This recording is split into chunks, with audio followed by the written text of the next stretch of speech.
किसी भी चीज को समझने के लिए सबसे पहले मन को शांत रखना चाहिए और फिर काम पर ध्यान देना चाहिए, क्योंकि हम मन से ही प्रश्न खोज लेते हैं और मन में ही जवाब देकर बैठ जाते हैं।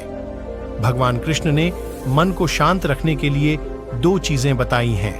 भगवद गीता में भगवान श्री कृष्ण कहते हैं, मन का बेचैन होना उसका स्वभाव है।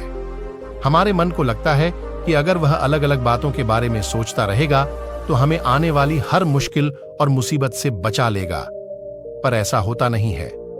हम अपने जीवन का काफी अधिक समय सोच विचार करके परेशान होने में निकाल देते हैं। भगवान श्री कृष्ण कहते हैं कि मन का यह स्वभाव बदलना मुश्किल जरूर है, असंभव नहीं। अच्छा, अब आप एक बात बताइए, क्या आप कौवे को कह सकते हैं कि वो कांव कांव की आवाज ना करे? या फिर क्या आप किसी मेंढक को कह सकते हैं कि वह पानी देखते ही ऊंची छलांग ना मारे? हमारे मन का भी कुछ ऐसा ही है। जीवन में कुछ भी होता है, अच्छा या बुरा, हमारा मन उस पर कांव कांव कांव करने लगता है।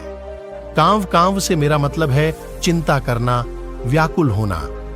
कोई बुरी बात होती भी नहीं है और मन परेशानी की ऊंची ऊंची लपटें लेने लगता है।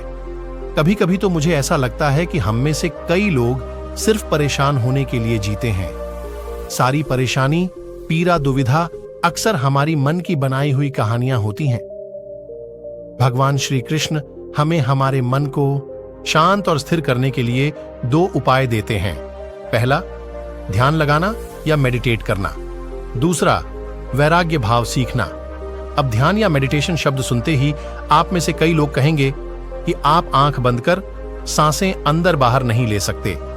यहां हम सब गलती कर बैठते हैं। मेडिटेशन या ध्यान का मतलब सिर्फ आंख बंद कर बैठना नहीं होता। ऐसे जीवन में शांति, स्थिरता, साहस और सफलता का होना जरूरी है। वैराग्य भाव, दूसरा उपाय। वैराग्य का अर्थ यह नहीं कि आप सब कुछ छोड़कर जंगल में जाकर बैठ जाएं। वैराग्य का सच्चा अर्थ है कि आप जो काम कर रहे हैं उसका क्या नतीजा या रिजल्ट निकलेगा उसकी चिंता ना करें।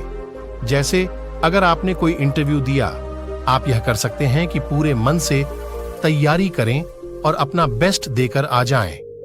वह नौकरी मिलना या ना मिलना आपके हाथ में नहीं है। इस नतीजे के पीछे अलग अलग चीजें हैं जो आपके बिल्कुल कंट्रोल में नहीं। तो जिस चीज के बारे में आप कुछ कर नहीं सकते उसके बारे में चिंता भी ना करें। यही वैराग्य का सच्चा मतलब होता है।